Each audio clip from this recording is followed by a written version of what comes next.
আজকে চ্যাপ্টারটা খুবই মজার হবে, তবে গত লেকচার নিয়ে একটু রিভিউ দিব। যারা প্রথম লেকচারটা করতে পারোনি, টেনশনের কোনো কারণ নেই। সো প্রথম লেকচার করতে না পারলো আজকের ক্লাসটা কিন্তু খুবই ইম্পর্টেন্ট। আজকের লেকচার আমরা বেশ মজার মজার কিছু ব্যাপার দেখবো। এছাড়াও আরেকটা কথা বলেছিলাম, এই চ্যাপ্টারটা চ্যাপ্টার 1 আমরা বলেছিলাম chapter 1 very very important. Chapter 1টা হচ্ছে ভেরি ভেরি ইম্পর্টেন্ট। কিসের জন্য? Chapter 1 very very important for medical. মেডিকেলের জন্য এটা খুবই ইম্পর্টেন্ট, এটা ভার্সিটির জন্য খুবই ইম্পর্টেন্ট, এটা বুয়েটের জন্য খুবই ইম্পর্টেন্ট। সো তোমরা যারা বুয়েটের স্বপ্ন দেখছো, তোমরা যারা মেডিকেলে চান্স পাওয়ার স্বপ্ন দেখছো, তোমাদের জন্য এই চ্যাপ্টারটা খুবই ইম্পর্টেন্ট। চ্যাপ্টার 1 থেকে মেডিকেলের প্রত্যেকটা বছর স্টুডেন্টদেরকে ধরা দিয়ে দেয়। আজকে আমরা দেখবো মেডিকেলে কি কি প্রশ্ন এসেছে এই চ্যাপ্টার 1 থেকে, এরপর ভার্সিটিতে কি এসেছে, বুয়েটে কি এসেছে, এই ব্যাপারগুলো আমরা একটা একটা করে দেখবো। ওকে, সো তোমরা এখনো যারা আজকে লাইভ ক্লাস শেয়ার করো নাই, বিভিন্ন ফেসবুক গ্রুপগুলোতে আজকে লাইভ ক্লাসটা শেয়ার করে দাও, ফ্রেন্ডদেরকে মেনশন করতে থাকো বেশি বেশি করে। তোমার যত ফ্রেন্ডকে তুমি মেনশন দিবে তত ফ্রেন্ড ক্লাস করবে, এবং ক্লাস করলে অবশ্যই এটা আমার জন্য ভালো, তোমার জন্য ভালো, সবার জন্য ভালো। ওকে, সো ঠিক আছে, তাহলে আমরা শুরু করে দিচ্ছি। আচ্ছা ঠিক আছে, ওকে তাহলে শুরু করি। দেখো ভালো করে, আজকে আমরা লেকচার 1 এর একটু রিভিউ দিব। লেকচার 1 এর রিভিউ দেওয়ার পরে লেকচার 2 তে চলে আসবো। ঠিক আছে, তাহলে আসো লেকচার 1 এর রিভিউ দিব, তারপর লেকচার 2 তে চলে আসবো। ঠিক আছে, সো আজকে আমরা লেকচার 1 এর একটু রিভিউ দিব, তারপর লেকচার 2 তে চলে আসবো। আচ্ছা, সো রিভিউ দিচ্ছি আমি লেকচার 1 এর রিভিউ। লেকচার 1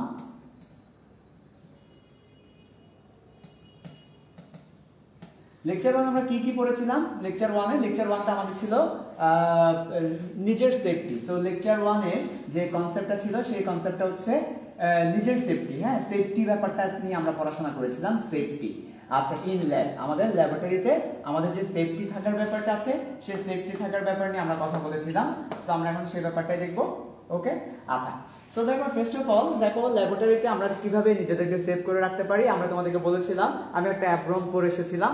সো আমাদেরকে অবশ্যই অ্যাপ্রন পরতে হবে, অথবা এভাবে মনে রাখতে পারো, ডিসক্রিটলি মনে না রেখে, মাথা থেকে পা পর্যন্ত কিভাবে তুমি নিজেকে সেভ করবে, মাথা থেকে পা পর্যন্ত তুমি কিভাবে নিজেকে সেভ করবে, এই ব্যাপারটা মনে রাখলেও কিন্তু হয়ে যাবে। সো বলো তো, মাথা থেকে পা পর্যন্ত নিজেকে কিভাবে ল্যাবের মধ্যে সেভ রাখা যায়, মাথা থেকে পা পর্যন্ত কিভাবে নিজেকে সেভ রাখা যায়। তো দেখো সবাই ভালো করে, মাথা থেকে পা পর্যন্ত নিজেকে কিভাবে সেভ রাখা যায় আমরা একটা একটা করে দেখবো। প্রথমেই আমার মাথা হাত দিলে আসে চুল। ঠিক আছে, যদি আমাদের মুরাদ ভাইয়ের চুল নাই, মুরাদ ভাইয়ের চুল না থাকলেও, মুরাদ ভাইয়ের বুদ্ধি আবার বেশি, তো যাই হোক আমার চুল আছে, মুরাদ ভাইয়ের চুল না থাকলেও আমার কিন্তু চুল আছে। ঠিক আছে, ওকে, যদি আমি চুল ফেলিয়ে দিই কি হবে, কেমন লাগবে চিন্তা করতো, ইমাজিন করতো আমার চুল নেই, কেমন লাগবে। ও ভাই, টাকলা সায়ম ভাই, আরে টাকলা সায়ম ভাইকে কেমন লাগবে, কিউট লাগবে নাকি? টাকলা সায়ম ভাইকে কিউট লাগবে অনেক। আচ্ছা, তো মনে করো তাহলে আমার ফার্স্ট অফ অল আমার মাথাকে সেভ করতে হবে বিভিন্ন কেমিক্যাল থেকে। সেই জন্য মাথায় আমরা একটা কি পরবো, মাথায় আমরা একটা টুপি পরবো। টুপিগুলো কেমন টুপি? নামাজে পড়ে যে টুপিগুলো পরতে পারো, অথবা টুপিগুলো হচ্ছে সাধারণত ল্যাবের মধ্যে কতগুলো টুপি আছে মাথার উপর ওয়ান টাইম ঢেকে দেওয়া। তো এক নম্বর আমাদের ল্যাবে সেফটির জন্য আমাদেরকে কি করতে হবে, টুপি ব্যবহার করতে হবে, মাথার মধ্যে টুপি ব্যবহার করতে হবে যাতে আমার মাথা সেফ থাকে। তারপর আমাকে গ্লাস ব্যবহার করতে হবে যাতে আমার চোখের মধ্যে কিছু না পড়ে। আর এই ল্যাবরেটরিতে যে চশমা, এই চশমা কিন্তু আমাদের এই চশমা না, ল্যাবরেটরিতে কতগুলো বড় চশমা আছে, এই চশমাগুলোকে বলা হয় গগলস বা নিরাপদ চশমা। বাংলায় হচ্ছে নিরাপদ চশমা, ইংলিশ হচ্ছে গগলস। আমরা অনেক সময় বাংলা ইংলিশ মিলিয়ে লিখি গগলস, এদেরকে গগলস বলে থাকি। তো আমার কি ব্যবহার করতে হবে, গগলস ব্যবহার করতে হবে। কি ব্যবহার করতে হবে, গগলস ব্যবহার করতে হবে, গগলস। ওকে, আচ্ছা, গগলস ব্যবহার করতে হবে। 3 নাম্বার হচ্ছে আমার চুল গেল, তারপরে আমার চোখ গেল, এবার আমরা কিভাবে আমাদের নাককে এবং আমাদের মুখকে সেভ করতে পারি, মাস্ক ব্যবহার করার মধ্য দিয়ে আমরা এটাকে সেভ করতে পারি। তো আমাদেরকে 3 নম্বরে মাস্ক ব্যবহার করতে হবে, 3 নম্বরে আমাদেরকে মাস্ক ব্যবহার করতে হবে। 4 নম্বর আসো আমরা কিভাবে নিজেদেরকে সেভ রাখতে পারি ল্যাবরেটরিতে, আমাদেরকে অ্যাপ্রন করতে হবে যাতে আমাদের বডি সেফ থাকে, আমাদের ড্রেস সেফ থাকে, আমাদের ত্বক সেফ থাকে। সো 4 নম্বর হচ্ছে অ্যাপ্রন করতে হবে আমাদেরকে, অ্যাপ্রন ছাড়া হবে না। ওকে, সো 4 নম্বর হচ্ছে আমাদেরকে অ্যাপ্রন পড়তে হবে। আচ্ছা, অ্যাপ্রন পড়লে আমাদের কি কি সেফ হয়? অ্যাপ্রন পড়লে 3টা জিনিস সেফ হয়। আমরা তোমাদেরকে বলেছিলাম দাদা সেই মানাইছে। সো একটা তোমাদেরকে সূত্র লিখে দিয়েছিলাম, দাদা সেই মানাইছে, গত দিনের পড়া ছিল এটা। দাদা সেই মানাইছে দিয়ে আমরা অ্যাপ্রন পড়লে কি সুবিধা হয় সেই ব্যাপারটা তোমাদেরকে বলবো। সো অ্যাপ্রন পড়লে কি সুবিধা হয়, দেখো অ্যাপ্রন পড়লে আমাদের একটা সুবিধা হচ্ছে, দাদা মানে হচ্ছে ডি মানে হচ্ছে, তোমাদেরকে বলেছিলাম ডি মানে কি ছিল, আমিও ভুলে গেছি নাকি। আচ্ছা, আমাদের অ্যাপ্রন পড়লে ডি ফর, আর হচ্ছে এস দ্বারা মনে পড়বে, আর হচ্ছে এম, এস হচ্ছে স্কিন, তার মানে আমাদের স্কিনটা সেফ হবে। ডি ফর ড্রেস, আমাদের ড্রেস সেফ হবে। M for mental preparation, apron পরলে আমাদের একটা মেন্টাল প্রিপারেশন আসবে। সো তোমাদেরকে বলেছি যে অ্যাপ্রন পরলে আমাদের তিনটা লাভ হয়। একটা হচ্ছে যখন আমরা অ্যাপ্রন পরি তখন আমাদের আমরা তো ল্যাবের মধ্যে অ্যাপ্রনটা পরবো, সো বিভিন্ন কেমিক্যাল থেকে আমাদের স্কিনটা সেফ হয়। আর হচ্ছে অ্যাপ্রন পরলে আমাদের ড্রেস আপ, আমাদের ড্রেসটা কি থাকে, সেফ থাকে। যেমন আমি ফর এক্সাম্পল এখন একটা সাদা কাপড় পরেছি, আমি যখন কেমিক্যাল নিয়ে কাজ করতে যাব, ফর এক্সাম্পল আমি এখন কেমিক্যাল নিয়ে কাজ করতে যাচ্ছি, তখন কেমিক্যাল কালারফুল কেমিক্যাল হলে আমার গায়ের মধ্যে পরার পরে কি হতে পারে, কালারফুল কেমিক্যাল হলে আমার গায়ের মধ্যে পড়ার পরে দেখা যাবে আমার ড্রেস নষ্ট হয়ে গেল, কিংবা আমার ড্রেসের মধ্যে ছিদ্র হয়ে গেল, আমার ড্রেসের মধ্যে বিভিন্ন সমস্যা হতে পারে। দ্যাট ইজ ওয়াই আমরা কি করি, ড্রেসকে সেভ করার জন্য, আমাদের স্কিনকে সেভ করার জন্য, এবং আমরা যখন অ্যাপ্রন করি তখন আমাদের একটা মেন্টাল প্রিপারেশন আছে, বা একটা মেন্টাল প্রস্তুতি, মানসিক একটা প্রস্তুতি আসে যে আমরা ল্যাবের মধ্যে আছে, আমাদের কাজ করতে হবে। তো আমাদের মেন্টাল প্রিপারেশনের কাজটা হয়ে যায়। সো আমি আবার বলছি, অ্যাপ্রন বলে তিনটা কাজ হয়। একটা হচ্ছে দাদা, সেই মানাইছে, অর্থাৎ দাদা দ্বারা ডি বুঝাচ্ছি ড্রেস, তারপর এস দ্বারা স্কিন বুঝাচ্ছি, এম দ্বারা মেন্টাল প্রিপারেশন। স্যার আমাকে একটু সবাই আবার বলবে যে অ্যাপ্রন বলে কি লাভ হয়, সবাই একটু বলো তো অ্যাপ্রন বলে কি লাভ হয়। তোমার ড্রেস সেফ হয়, তোমার স্কিন সেফ হয়, তোমার মেন্টাল প্রিপারেশন আসে। সো আমরা কিভাবে মনে রাখবো, দাদা সে মানাইছে, যে আমি টাক হয়ে গেলে না, সেই মানাবে দাদা। আচ্ছা, তারপর 5 নাম্বার কি, আমাদের অ্যাপ্রন করা শেষ, এবার আমাদের বডি সেফ হলো। তারপর আমাদেরকে গ্লাভস পরতে হবে যাতে করে আমাদের হাত সেফ হয়, বিকজ আমরা আমাদের হাত দিয়ে কেমিক্যাল ধরবো, কেমিক্যালকে মিক্স করব, বিভিন্নভাবে ইয়ে করবো। অবশ্যই আমাদেরকে কি করতে হবে, অবশ্যই আমাদেরকে অবশ্যই 5 নাম্বার আমাদেরকে যে কাজটা করতে হবে সেটা হচ্ছে আমাদেরকে গ্লাভস পরতে হবে, কারণ আমরা হাত দিয়ে অনেক কিছুই ধরবো, আমাদেরকে গ্লাভস পরতে হবে। বিভিন্ন ধরনের গ্লাভস আছে, আমরা তোমাদেরকে বিভিন্ন ধরনের গ্লাভস নিয়ে কথা বলেছিলাম, এবং গ্লাভসগুলো কেন ব্যবহার করবো সেটাও বলেছিলাম। সো বিভিন্ন ধরনের গ্লাভসের মধ্যে আমরা কয়েকটা নাম বলি, নাইট্রাইল রাবার গ্লাভস, তারপর হচ্ছে জিটেক্স গ্লাভস, তারপর ল্যাটেক্স গ্লাভস, তারপর হচ্ছে নিউপ্রিন গ্লাভস, বিভিন্ন গ্লাভস আছে, আমাদেরকে গ্লাভস ব্যবহার করতে হবে। তারপর কি করতে হবে, নাম্বার 6 এন্ড লাস্ট ওয়ান, আমাদেরকে জুতো পরতে হবে, কারণ হচ্ছে জুতা পরলে আমার পাটা সেফ থাকবে। আমরা যদি ল্যাবের মধ্যে নিজেকে সেফ রাখতে চাই, তাহলে আমাকে টুপি ব্যবহার করতে হবে, গগলস পরতে হবে, মাস্ক পরতে হবে, অ্যাপ্রন পরতে হবে, গ্লাভস পরতে হবে, জুতা পরতে হবে। সো এই 6টা হচ্ছে ল্যাবে তুমি নিজেকে কিভাবে সেফ রাখবে সেই ব্যাপারটার উপরে। সো আজকের ক্লাস আমরা এরপর থেকে দেখবো, এই ছিল গত দিনের পড়া, আজকের ক্লাস আমরা এরপর থেকে দেখবো। সো চলো আজকের ক্লাস আমরা এরপর থেকে দেখবো একটা একটা করে। ওকে, আচ্ছা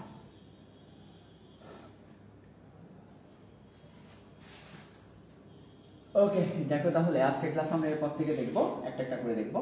আসো তাহলে আজকের ক্লাসে আমরা কি দেখবো, আজকের ক্লাসে আমরা দেখবো, তোমাদেরকে বলেছিলাম, তোমাদের একটা চ্যাপ্টার ম্যাপ দিয়েছিলাম যে এই পুরো চ্যাপ্টারে কি কি আছে, সেই চ্যাপ্টার ম্যাপে আমরা দেখেছি প্রথমে হচ্ছে ল্যাবের সেফটি ব্যাপারটা ছিল, তারপরে ল্যাবের মধ্যে আমরা যেসব রাসায়নিক দ্রব্য ব্যবহার করি, এবং আমরা যেসব বিকার টিকার গ্লাস সামগ্রী ব্যবহার করি, এসব নিয়ে। আজকে আমরা দেখবো ল্যাবের মধ্যে আমরা যেসব গ্লাস সামগ্রী ব্যবহার করি এটা নিয়ে। আমাদের লেকচার 2 এর কনসেপ্টটা কি, লেকচার 2টা কিসের উপর হবে, লেকচার 2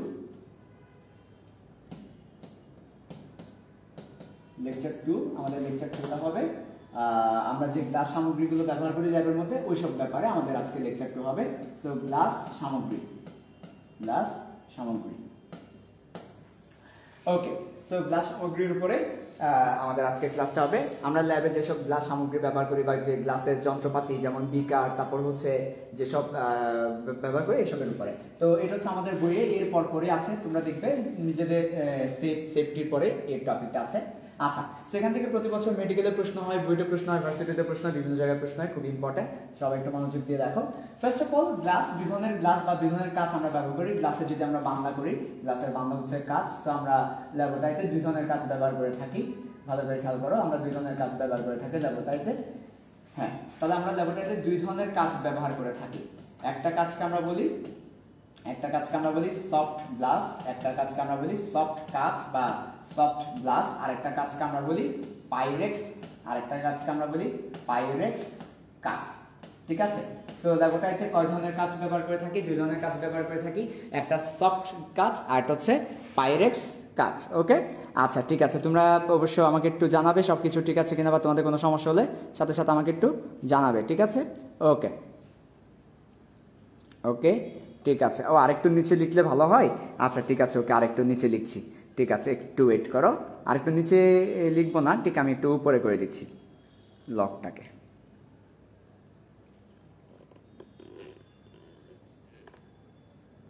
আশা করি দেখতে পাচ্ছ, সমস্যা নেই।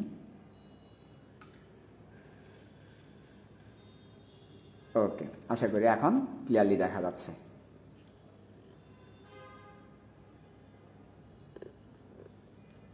ঠিক আছে, সো দেখো ভালো করে।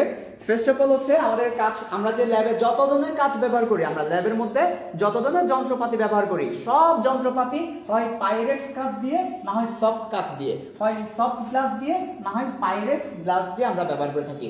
ল্যাবে যত ধরনের যন্ত্রপাতি আছে সবগুলো যন্ত্রপাতি আমরা হয় সফট গ্লাস দিয়ে ব্যবহার করব, না হয় পাইরেক্স গ্লাস দিয়ে ব্যবহার করব। এর বাইরে আর কোনো গ্লাস নেই আমার ল্যাবের মধ্যে। সো আমাকে যদি বলে ল্যাবের মধ্যে যে কাঁচ তুমি ব্যবহার করো কিংবা যে গ্লাস তুমি ব্যবহার করো, সেই গ্লাসটা কয় ধরনের? দুই ধরনের, একটা সফট, একটা পাইরেক্স। পাইরেক্স স্বাভাবিকভাবে তোমার মাথায় আসবে, ভাইয়া এটা যদি সফট হয় তাহলে পাইরেক্স কেন নাম দিয়েছে? এটাকে তো নাম দিতে পারতো হার্ড। এক্স্যাক্টলি, এটাকে হার্ড কাঁচও বলা হয় বা শক্ত কাঁচও বলা হয়। সেটা নরম কাঁচ, এটা শক্ত কাঁচ, এটা সফট কাঁচ, এটা হার্ড কাঁচ। সো একটা সফট, একটা হার্ড। আর হার্ডকে আমরা হার্ড বলি না, পাইরেক্স বলে থাকি। আচ্ছা ঠিক আছে, এবার আসো সফট কাঁচ দিয়ে কি কি নির্মাণ করা হয় আর পাইরেক্স দিয়ে আমরা কি কি নির্মাণ করে থাকি, সেটার জন্য মনে রাখার একটা সহজ ফর্মুলা আমি তোমাদেরকে এখন বলে দিই। সেটা আমরা খুব সহজে মনে রাখতে পারবো। মনে রাখার একটা সহজ ফর্মুলা আমি তোমাদেরকে বলে দিই, দেখো ভালো করে।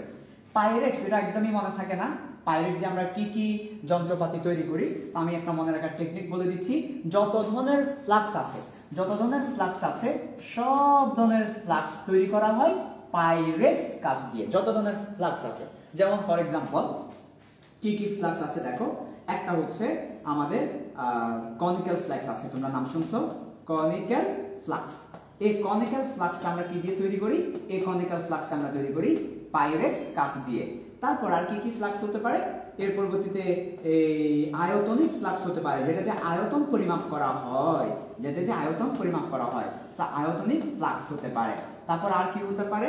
তারপর নাম্বার 3 পাতন ফ্লাক্স হতে পারে, যেটা দিয়ে আমরা পাতন করি, পাতন ফ্লাক্স। তারপর আর কি হতে পারে? কিছু ফ্লাক্স আছে যাদের তলাটা দেখতে গোল, এদেরকে বলা হয় গোল তলা, তলা থেকে তলি, গোল তলি ফ্লাক্স। ঠিক আছে, তারপর আর কি ফ্লাক্স হতে পারে? আরো বিভিন্ন ধরনের ফ্লাক্স আছে। যত ধরনের ফ্লাক্স আছে সবগুলো ফ্লাক্স কিন্তু পাইরেক্স কাঁচ দিয়ে নির্মিত। সেটা মনে রাখা খুবই সহজ।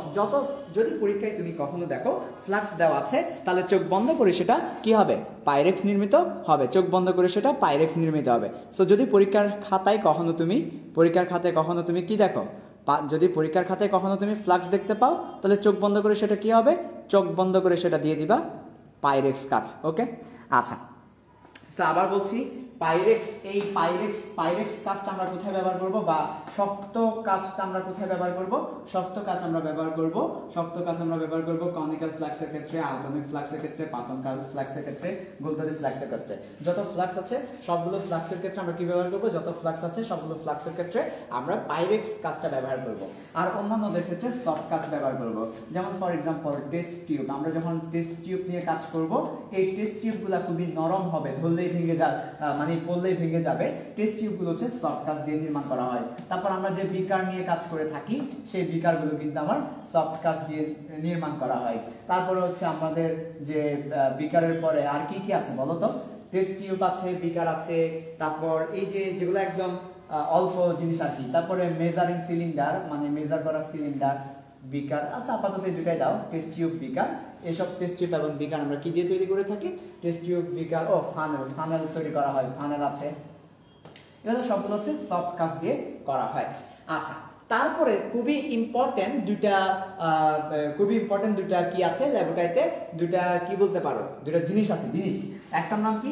একটা নাম হচ্ছে বুরেট আর একটা নাম হচ্ছে পিপেট। খুব ইম্পর্টেন্ট দুইটা জিনিস আছে ল্যাবরেটরিতে, একটা বুরেট, একটা পিপেট। তোমরা দেখবে ল্যাবে গেলেই তোমরা দুইটা জিনিস শুনবে, একটা পিপেট, একটা বুরেট, একটা বুরেট, একটা পিপেট। একটা বুরেট আছে, একটা পিপেট আছে। এই বুরেট এবং পিপেটও কিন্তু পাইরেক্স কাঁচ দ্বারা নির্মিত। সো বুরেট, পিপেট সবচেয়ে দুটো বস জিনিস। এই বস জিনিস দুটো পাইরেক্স দ্বারা নির্মিত। তার মানে পাইরেক্স দ্বারা কি কি নির্মিত? যত ধরনের ফ্লাক্স আছে সবগুলো ফ্লাক্স পাইরেক্স দ্বারা নির্মিত। আর বুরেট, পিপেট হচ্ছে পাইরেক্স কাঁচ দ্বারা নির্মিত। আর সফট কাঁচ দ্বারা কি আছে? সফট কাঁচ দিয়ে আছে আমাদের টেস্ট টিউব, বিকার, ফানেল। এই হচ্ছে আমাদের কথা। ওকে, আচ্ছা ঠিক আছে। এরপরে এবার চলে আসো এর পরবর্তীটা, তাহলে আশা করি তোমাদের খুব ভালোভাবে বুঝতে পেরেছো। তোমরা অনেকেই বলছো ভাইয়া এই চ্যাপ্টারটা তো আমাদের ইয়েতে নাই, শর্ট সিলেবাসে নাই, 22 ব্যাচের, এগুলো ইচ্ছে না পিটাইতে। আচ্ছা ঠিক আছে, এগুলো সব এখান থেকে তোমার বুয়েটে প্রশ্ন আসবে, এখান থেকে তোমার মেডিকেলের প্রশ্ন আসবে, এখান থেকে তোমার ভার্সিটিতে প্রশ্ন আসবে, যা পড়াচ্ছি এখান থেকে চলে আসবে। তুমি তোমার বইটা খুলো, দেখো তোমার বইয়ে এই কথাগুলোই লেখা আছে, সফট কাজ এটা, হার্ড কাজ এই কথাগুলো লেখা আছে। এবার আসো ভাইয়া সফট কাজ দিয়ে কি কি নির্মাণ করা হয় সেটা বুঝলাম, test tube, beaker, funnel. Pyrex কাজ দিয়ে কি কি নির্মাণ করা হয় সেটা বুঝলাম, কনিক্যাল ফ্লেক্স, আরএনএ ফ্লেক্স, পাতন ফ্লেক্স, গোলগলি ফ্লেক্স, বুরেট পিপেট। যাই হোক, এবার হচ্ছে ভাইয়া সফট কাজটা কি দিয়ে তৈরি করে আর পাইরেক্স কাজটা কি দিয়ে তৈরি করে, তো তাদের প্রস্তুত প্রণালী আমাদেরকে জানতে হবে যে আমরা সফট কাজ কি দিয়ে তৈরি করতে পারবো এবং আমরা পাইরেক্স কাজ কি দিয়ে তৈরি করতে পারবো। তো চলো এখন আমরা সেটা দেখাবো তোমাদেরকে। আমরা এখন দেখাবো সফট কাজ আমরা কি দিয়ে তৈরি করতে পারি এবং পাইরেক্স কাজটা আমরা কি দিয়ে তৈরি করতে পারি। ওকে, আচ্ছা তাহলে আসো আমরা দেখি একটু করে যে সফট কি দিয়ে তৈরি করা হবে এবং পাইরেক্স আমরা কি দিয়ে তৈরি করতে পারি। ঠিক আছে, ওকে।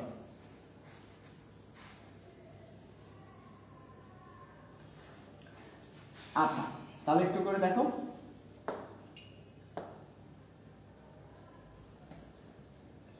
সফট কাজ তৈরি করা হয় সফটের সোডিয়াম দিয়ে, এসের সিলিকন দিয়ে, আর হচ্ছে ক্যালসিয়াম দিয়ে।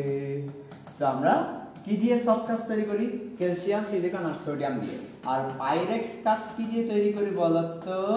পাইরেক্স তৈরি করি জিঙ্ক দিয়ে, অনেক স্ট্রং, শক্ত। তারপরে আমরা সেখানে বেরিয়াম ব্যবহার করি সেখানে,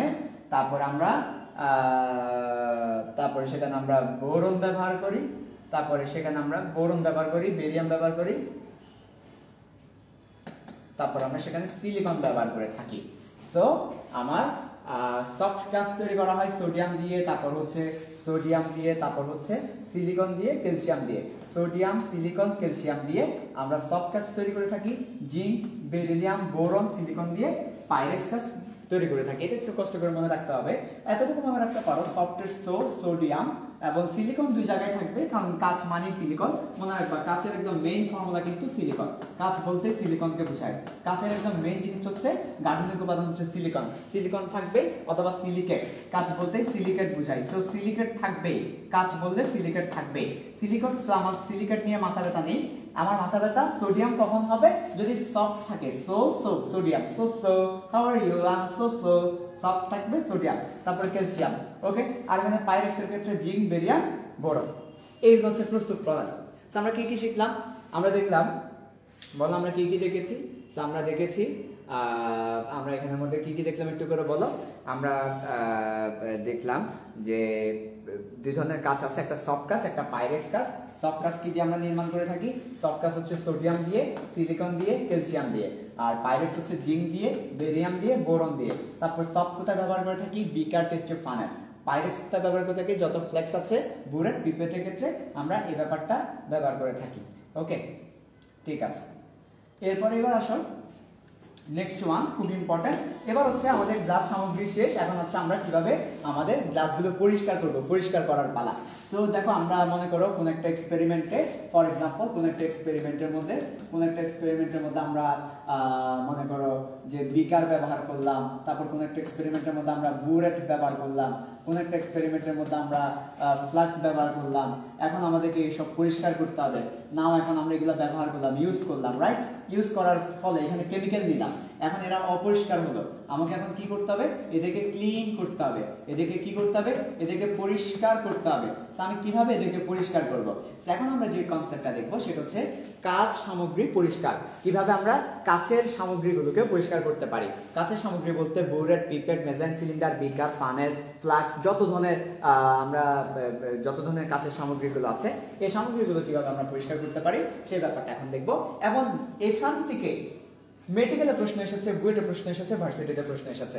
এখনই বলে দিচ্ছি কোনটা কোথায় এসেছে, ঠিক আছে? এখন আমরা কি দেখবো? আমরা এখন দেখবো কাঁচ সামগ্রী পরিষ্কারের কৌশল, বা কিভাবে আমরা কাজ সামগ্রী পরিষ্কার করতে পারি, এই ব্যাপারটা আমরা এখন দেখবো। তো সবাই ভালো করে খেয়াল করে, এই টপিকটা আমার খুবই ইম্পর্টেন্ট। আমি লিখে দিচ্ছি, মাস্ট একটা মেডিকেলের প্রশ্ন আসবে এখান থেকে, মাস্ট একটা বুয়েটের প্রশ্ন আসবে, মাস্ট একটা ভার্সিটিতে প্রশ্ন আসবে। যদি না আসে তুমি আমাকে প্লাস্টিকের স্কেল নিয়ে যেখানে দেখবে সেখানে কোপাই ফেলবে। আমি তোমার নামে অভিযোগ করবো না, তোমাকে ফাঁসি দিব না। ওকে, সো মেডিকেলে বুয়েটে ভার্সিটিতে একটা মাস্ট আসবে, এটা আমি আজকে লিখে দিলাম। এই টপিক থেকে, কোন টপিক থেকে তুমি মিলিয়ে নাও, যদি না আসে আমাকে বলবা। কাজ সামগ্রী পরিষ্কার কৌশল থেকে, কাজ সামগ্রী পরিষ্কার কৌশল থেকে, কাজ সামগ্রী পরিষ্কার কৌশল থেকে মাস্ট একটা প্রশ্ন আসবে। কাজ সামগ্রী পরিষ্কার কৌশল থেকে মাস্ট একটা প্রশ্ন আসবে, ঠিক আছে? ওকে, ঠিক আছে, ওকে।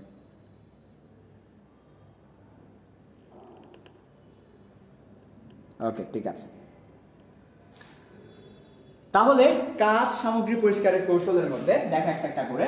ফার্স্ট অফ অল ভালো করে খেয়াল করো, আমরা একটা একটা করে দেখবো। কাজ সামগ্রী পরিষ্কারের কৌশলের মধ্যে আমরা একটা একটা করে দেখবো। নাম্বার 1, 1 নাম্বার ভালো করে খেয়াল করো। 1 নাম্বার হচ্ছে সোডিয়াম কার্বনেট দ্রবণ। সোডিয়াম কার্বনেট দ্রবণ দিয়ে আমরা ক্লিন করতে পারি, তবে সেই ক্ষেত্রে আমাদেরকে মাথায় রাখতে হবে 10% সোডিয়াম কার্বনেট দ্রবণ তৈরি করতে হবে। সোডিয়াম কার্বনেট দ্রবণ তৈরি করতে হবে। 10% সোডিয়াম কার্বনেট দ্রবণ বলতে কি বোঝায়? 10% সোডিয়াম কার্বনেট দ্রবণ বলতে যেটা বোঝায়, খুব ইম্পর্টেন্ট বেসিক। 10% সোডিয়াম কার্বনেট দ্রবণ বলতে যেটা বোঝায় সেটা হচ্ছে, ভালো করে খেয়াল করো, আমরা যদি 10 ml পানি নিয়ে থাকি, 10 ml সোডিয়াম কার্বনেট নিয়ে থাকি, তাহলে আমাদেরকে 90 ml পানি নিতে হবে, বাকি 90 ml নিতে হবে পানি।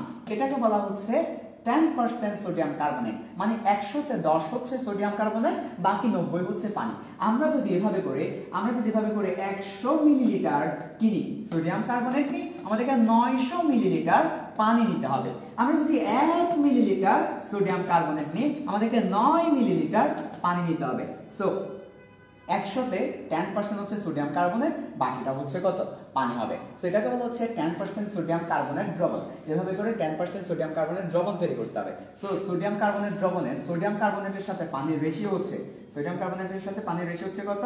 সোডিয়াম কার্বনেটের সাথে পানির রেশিও হচ্ছে 10:90 অথবা 1:9। তাহলে 1:9 অনুপাতে তোমাকে কি নিতে হবে? সোডিয়াম কার্বনেট এবং পানি নিতে হবে। তো এটা হচ্ছে আমাদের নাম্বার 1 পরিষ্কার কৌশল। আমরা সোডিয়াম কার্বনেট দিয়ে পরিষ্কার করতে পারি।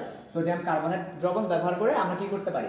পরিষ্কার করতে পারি। তাহলে সোডিয়াম কার্বনেট ব্যবহার করে তুমি কাজ সামগ্রীগুলো পরিষ্কার করতে পারো। নরমালি আমরা এটা ব্যবহার করে থাকি, সোডিয়াম কার্বনেট দ্রবণ ব্যবহার করে থাকি। ওকে, তারপর আসে এবার এরপরে 2 নাম্বার, নাম্বার 2 যেটা আমরা ব্যবহার করে থাকি, ভালো করে খেয়াল করো। নাম্বার 2 খুবই ইম্পর্টেন্ট, যেটা অলরেডি চলে এসেছে বুয়েটে। তোমরা বুয়েটে বিগত বছরের প্রশ্নগুলো খুলে দেখো, চলে এসেছে এটা। নাম্বার 2 আমরা যেটা ব্যবহার করি, এটা অলরেডি বুয়েটে চলে এসেছে ড্যাকন 90। এটা হচ্ছে এবছর মেডিকেল এসেছে, এই বছর এসেছে মেডিকেলে ড্যাকন 90। তাহলে 2 নাম্বার হচ্ছে কি? ড্যাকন 90। আমরা ড্যাকন 90 ব্যবহার করতে পারি। আমরা কোথায় কি ব্যবহার করতে পারি? ড্যাকন 90 ব্যবহার করতে পারি। সো ড্যাকন 90 এটা কি ভাইয়া? ড্যাকন 90টা কি? ওকে, ড্যাকন 90টা কি আমরা এখন দেখবো। ড্যাকন 90টা কি? তাহলে দেখো ড্যাকন 90টা কি। ড্যাকন 90 সম্পর্কে আমরা 4টা কথা মনে রাখবো। নাম্বার 1, এটা হচ্ছে একটি ডিটারজেন্ট।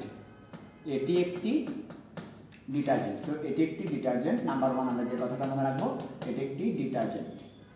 ওকে, আচ্ছা ভাইয়া ডিটারজেন্ট মানে কি? ওকে, ভালো প্রশ্ন। ডিটারজেন্ট মানে কি? ডিটারজেন্ট মানে হচ্ছে একটা জৈব যৌগ যার দুটো অংশ থাকবে, একটা পানি গ্রহণ করবে আর একটা পানি গ্রহণ করবে না। একটা হাইড্রোফিলিক অংশ থাকবে, একটা হাইড্রোফোবিক অংশ থাকবে। জৈব যৌগ বলতে গেলে একটা ধরনের জৈব যৌগ ডিটারজেন্ট। সো এটা একটা ডিটারজেন্ট, পরিষ্কার, যেটা পরিষ্কার করে। আচ্ছা, তো ডিটারজেন্টের কাজই হচ্ছে, মনে রাখবে, ডিটারজেন্ট হচ্ছে তোমার বিশেষ করে স্পেশাল। ডিটারজেন্ট স্পেশাল কিসের জন্য জানো? ডিটারজেন্ট হচ্ছে স্পেশাল হচ্ছে তেলের জন্য, গ্লিসের জন্য, মোবিলের জন্য। তেল, গ্লিস, মোবিল এসবের জন্য ডিটারজেন্টটা খুবই স্পেশাল। গ্লিসের জন্য, তারপর হচ্ছে মোবিলের জন্য, তারপর আটার জন্য। সো এই ধরনের যদি কোনো উপাদান আমার কাছে লেগে থাকে তবে ডিটারজেন্ট ব্যবহার করলে ভালো। আর ডিটারজেন্ট, একটা ভালো ডিটারজেন্টের নাম ড্যাকন 90। ড্যাকন 90 আর কিছু না, একটা ডিটারজেন্টের নাম, একটা ডিটারজেন্টের নাম। আচ্ছা, ডিটারজেন্টের কাজ কি? তেল, চর্বি, গ্লিস, মোবিল, আটা এসব পরিষ্কার করে দেওয়া। এসব পরিষ্কার করে দেয়। যদি আমার মনে করো কোনো কারণে আমি টেস্ট টিউবের মধ্যে আমি তেল নিয়েছি, তাহলে আমি কি দিয়ে পরিষ্কার করব? তেল নিয়েছি টেস্ট টিউবের মধ্যে, আমি ড্যাকন 90 দিয়ে পরিষ্কার করব, একটা ডিটারজেন্ট দিয়ে পরিষ্কার করব, অথবা আমি মোবিল নিয়েছি, গ্লিস নিয়েছি, তখন আমরা ড্যাকন 90 দিয়ে পরিষ্কার করব। আচ্ছা, এটা হচ্ছে 1 নাম্বার কথা। ড্যাকন 90 নিয়ে আর কয়েকটা কথা বলবো। 2 নাম্বার কথা ভালো করে খেয়াল করো। নাম্বার 2, 2 নাম্বার কথা যেটা, 2 নাম্বার হচ্ছে 2 নাম্বার কি? 2 নাম্বার হচ্ছে ভুলে গেছি, না বলি নাই। 2 নাম্বার হচ্ছে এটা একটা পরিবেশ বান্ধব, এটা হচ্ছে পরিবেশ বান্ধব উপাদান অথবা পরিবেশ বান্ধব যৌগ। পরিবেশ বান্ধব মানে কি? পরিবেশ বান্ধব মানে এটা পরিবেশের কোনো ক্ষতি করে না। আচ্ছা, তারপর 3 নাম্বার। 3 নাম্বার কি? 3 নাম্বার হচ্ছে এটা 100% বায়োডিগ্রেডেবল। 100% বায়োডিগ্রেডেবল, তোমাদেরকে এটা আগেও বলেছি। বায়োডিগ্রেডেবল মানে কি? বায়োডিগ্রেডেবল বলতে, বায়ু বলতে অণুজীব, বায়ু বলতে কি? অণুজীব। আর ডিগ্রেডেবল মানে পচন, অণুজীব দ্বারা পচন হওয়াকে বায়োডিগ্রেডেবল বলে। সো এটা হচ্ছে 100% বায়োডিগ্রেডেবল বা 100% বায়োডিগ্রেডেবল। ওকে, সো এটাকে বলা হচ্ছে 100% বায়োডিগ্রেডেবল, 100% বায়োডিগ্রেডেবল। আচ্ছা, তারপর নাম্বার 4, 4 নাম্বার যে কথাটা বলবো ড্যাকন 90 নিয়ে, খুব ইম্পর্টেন্ট। ড্যাকন 90 নিয়ে 4 নাম্বার যে কথাটা বলবো, 4টা কথাই আমার বুয়েটে মেডিকেলে চলে আসবে, অলরেডি চলে আসছে। ড্যাকন 90 একটা ডিটারজেন্ট, প্রথমেই প্রশ্ন করছে ড্যাকন 90 নিয়ে কিছু বলো। সো ড্যাকন 90 নিয়ে বলতে গেলে ডিটারজেন্ট যেটা তেল, চর্বি, গ্লিস, আটা পরিষ্কার করে, পরিবেশ বান্ধব, 100% বায়োডিগ্রেডেবল। আচ্ছা, ড্যাকন 90 এর আরেকটা 90 বলার কারণ হচ্ছে এখানে কার্বন সংখ্যা 90। সো কার্বন সংখ্যা কত? আমরা যদি কার্বন সংখ্যা বলে, কার্বন সংখ্যা হচ্ছে ড্যাকন 90 বলার একটা কারণ হচ্ছে কার্বন সংখ্যা 90। সো ড্যাকন 90। ওকে, ড্যাকন 90 এর সংকেতটা আমি তোমাদেরকে দিয়ে দিব। ওকে, সো এই হচ্ছে আমাদের মোটামুটি পরিষ্কারক কৌশল ড্যাকন, আরেকটা পরিষ্কারক কৌশল এটা। ওকে, ঠিক আছে। আবার বলি একটু করে ড্যাকন 90 সম্পর্কে। ড্যাকন 90 কি? একটা ডিটারজেন্ট। ড্যাকন 90 কি? একটা ডিটারজেন্ট। ড্যাকন 90 কি? একটা ডিটারজেন্ট যেটা তেল, গ্লিস, মোবিল, আটা এসবকে পরিষ্কার করবে। তারপর এটা হচ্ছে পরিবেশ বান্ধব, এটা একটা পরিবেশ বান্ধব উপাদান। তারপর বায়োডিগ্রেডেবল, 100% অণুজীব দ্বারা পচন হবে, 1% থাকবে না। তারপর কার্বন সংখ্যা 9। ঠিক আছে, সো এটা দিয়ে আমরা পরিষ্কার করতে পারি। নাম্বার 3, লাস্ট ওয়ান, সর্বশেষ আমাদের যেটা আছে। সো ভালো করে খেয়াল করো, সর্বশেষ last one, last one 3 number. Last one কি? লাস্ট ওয়ান হচ্ছে খুব ইম্পর্টেন্ট, এটা হচ্ছে তোমার প্রায় সময় পরীক্ষা আসে। ক্রোমিক অ্যাসিড মিশ্রণ। ক্রোমিক অ্যাসিড মিশ্রণ দিয়ে আমরা কাঁচ পরিষ্কার করতে পারি। এবং এটার আরেকটা নাম হচ্ছে, এটার অপর নাম হচ্ছে, এটাকে বলা হয় এটাকে আমরা বলি ক্লিনিং মিশ্রণ। ঠিক আছে, এটাকে আমরা বলি ক্লিনিং মিক্সচার, ক্লিনিং মিক্সচার বলে থাকি। ঠিক আছে, পরিষ্কার মিক্সচার, অর্থাৎ এটা একটা মিক্সচার, দুইটা জিনিসের সমন্বয়ে গঠিত এবং এটা ক্লিন করে। ক্লিনিং মিক্সচার মানে এটা ক্লিন করবে, ক্লিনিং মিক্সচার। তো আসো এটা নিয়ে আমরা কিছু কথাবার্তা বলে ফেলি। যে first of all chromic acid মিশ্রণ বা ক্লিনিং মিশ্রণটা কি? কয়টা জিনিসের সমন্বয়ে এটা গঠিত? দুইটা জিনিসের সমন্বয়ে এটা গঠিত। একটা হচ্ছে ক্রোমিক অ্যাসিড, পটাশিয়াম এজ, এটা হচ্ছে ক্রোমিক, একটা হচ্ছে ক্রোমিক, আর হচ্ছে অ্যাসিড, আর হচ্ছে সালফিউরিক অ্যাসিড। তাও আবার সালফিউরিক অ্যাসিড কেমন হতে হবে জানো? কনস হতে হবে। কনস মানে কি? কনডেন্স হতে হবে। কনডেন্স মানে কি? গাঢ়। মেডিকেলে এবার প্রশ্ন এসেছে, এই বছর এসেছে মেডিকেলে 2019 সালে, যে ক্রোমিক অ্যাসিড মিশ্রণ কি? ওইখানের মধ্যে ছিল ক্রোমিক অ্যাসিড, পটাশিয়াম ডাইক্রোমেট ছিল, এটা হচ্ছে পটাশিয়াম ডাইক্রোমেট ছিল, তাহলে এটা অবশ্যই সঠিক। তারপরে ওইখানের মধ্যে ছিল সালফিউরিক অ্যাসিড, বাট সবাই ভুল করেছে, ওইখানে গাঢ় ছিল না, গাঢ় শব্দটা ছিল না, ছিল শুধু সালফিউরিক অ্যাসিড। তাহলে শুধু সালফিউরিক অ্যাসিড দিলে ভুল হবে, গাঢ় শব্দটা বলতে হবে। তো প্রশ্নের মধ্যে গাঢ় ছিল না, কিন্তু সালফিউরিক অ্যাসিড ছিল। স্টুডেন্টরা এটা দিয়েছে, সালফিউরিক অ্যাসিড দিয়েছে, কিন্তু এটা ভুল, গাঢ় দিতে হবে। তাহলে পটাশিয়াম ডাইক্রোমেট, গাঢ় সালফিউরিক অ্যাসিড, এই দুটার মিশ্রণকে আমরা কি বলি? এই যে দেখো, এখানে হচ্ছে পটাশিয়াম ডাইক্রোমেট থাকে, এটাকে ক্রোমিক বলছি, আর এখানে অ্যাসিড থাকে, এটাকে অ্যাসিড বলছি। আমার ক্রোমিক অ্যাসিড। ওকে, ক্রোমিক অ্যাসিড, অ্যাসিড আছে, তারপরে কি আছে? অ্যাসিড আছে, তারপর আমার পটাশিয়াম ডাইক্রোমেট আছে, ক্রোমিক অ্যাসিড। আচ্ছা, এবং এটা কিভাবে পরিষ্কার করে? অনেক সময় বুয়েটে মেকানিজম জানতে চাই যে কিভাবে তুমি ক্রোমিক অ্যাসিড দিয়ে কিভাবে পরিষ্কার করব। সো আমরা এখন সেই মেকানিজমটা একটু দেখবো, কিভাবে ক্রোমিক অ্যাসিড দিয়ে আসলে আমরা পরিষ্কার করতে পারি। ওকে, রিঅ্যাকশনটা একটু করে দেখো, ক্রোমিক অ্যাসিড দিয়ে কিভাবে আমরা পরিষ্কার করতে পারি। দেখো ভালো করে, পটাশিয়াম ডাইক্রোমেট এটা 4 অণু সালফিউরিক অ্যাসিডের সাথে বিক্রিয়া করবে বিক্রিয়া করার পরে পটাশিয়াম সালফেট হবে, ক্রোমিয়াম সালফেট হবে, তারপরে 4 অণু পানি হবে, আর 3টা জায়মান অক্সিজেন হবে। জায়মান অক্সিজেন মানে হচ্ছে শক্তিশালী অক্সিজেন, জায়মান মানে হচ্ছে শক্তিশালী, এবং এ শক্তিশালী হওয়ায় এ কি করে জীবাণুদের সাথে বা ওই যে ময়লার সাথে, তেল চর্বি ময়লার সাথে সে কি করে বিক্রিয়া করে। শক্তিশালী হওয়ার কারণে সে কিসের সাথে, তেলের সাথে, চর্বির সাথে, ময়লার সাথে সে কি করে বিক্রিয়া করে, এগুলাকে দূর করে, বিক্রিয়া করে পরিষ্কার করে, পরিষ্কার করে। সো আমার ক্রোমিক অ্যাসিড মিশ্রণ কিভাবে পরিষ্কার করে বললে তুমি এই রিঅ্যাকশনটা লিখবে। এই রিঅ্যাকশনের মধ্যে তুমি দেখতে পাচ্ছ পটাশিয়াম ক্রোমেট আছে, so potassium chromate, sulphuric acid আছে, তার বিক্রিয়া করে পটাশিয়াম সালফেট, ক্রোমিয়াম সালফেট, 4 অণু পানি, 3 অণু কি হচ্ছে, জার্মান অক্সিজেন হচ্ছে। তাহলে এই জার্মান অক্সিজেনটাই আসলে পরিষ্কারের ভূমিকা রাখছে। কয় অণু জার্মান অক্সিজেন? 3 অণু জার্মান অক্সিজেন। ঠিক আছে, আরো যদি স্পেসিফিকলি বলতে হয়, এটা আমরা ব্যবহার করি 4 গ্রাম, এটা ব্যবহার করি আমরা 40 মিলিলিটার, তার সাথে আমরা পানি দিই 40 মিলিলিটার সালফিউরিক অ্যাসিড, তার সাথে 40 মিলিলিটার পানি দিয়ে দিই যাতে করে গাঢ় হয়। সো এই হচ্ছে আমার কিভাবে আমরা ক্রোমিক অ্যাসিড প্রস্তুত করি সেটার কৌশল। 4 মিলিগ্রাম, 4 গ্রাম নাকি 4 মিলিগ্রাম, 4 গ্রাম। তাহলে 4 গ্রাম পটাশিয়াম ডাইক্রোমেটের সাথে 40 ml সালফিউরিক অ্যাসিড, 40 ml পানি দিয়ে সালফিউরিক অ্যাসিড, গাঢ় সালফিউরিক অ্যাসিড তৈরি করা হয়। এই দুটা বিক্রিয়া করে 3টা জার্মান অক্সিজেন তৈরি করে। এই জার্মান অক্সিজেনগুলো শক্তিশালী বিক্রিয়ার মধ্য দিয়ে তেল, চর্বি, গ্লিস এসব পরিষ্কার করে থাকে। সো এই হচ্ছে আমাদের পরিষ্কারক কৌশল। তাহলে আমরা কি কি দেখলাম পরিষ্কারক কৌশল হিসেবে? তাহলে আমরা পরিষ্কারক কৌশল হিসেবে দেখেছি একটা হচ্ছে ক্রোমিক অ্যাসিড, একটা হচ্ছে ক্রোমিক অ্যাসিড দেখেছি, এই মাত্র দেখেছি ক্রোমিক অ্যাসিড মিশ্রণ। তারপরে হচ্ছে আমাদের ড্যাকন 90। ড্যাকন 90 থেকে আমরা 4টা কথা বলেছি, ডিটারজেন্ট, পরিবেশ বান্ধব, 100% বায়োডিগ্রেডেবল। এর পরবর্তীতে আমরা দেখেছি সোডিয়াম কার্বনেট দ্রবণ। সো সোডিয়াম কার্বনেট দ্রবণ 10% সোডিয়াম কার্বনেট দ্রবণ দিয়ে আমরা পরিষ্কার করি।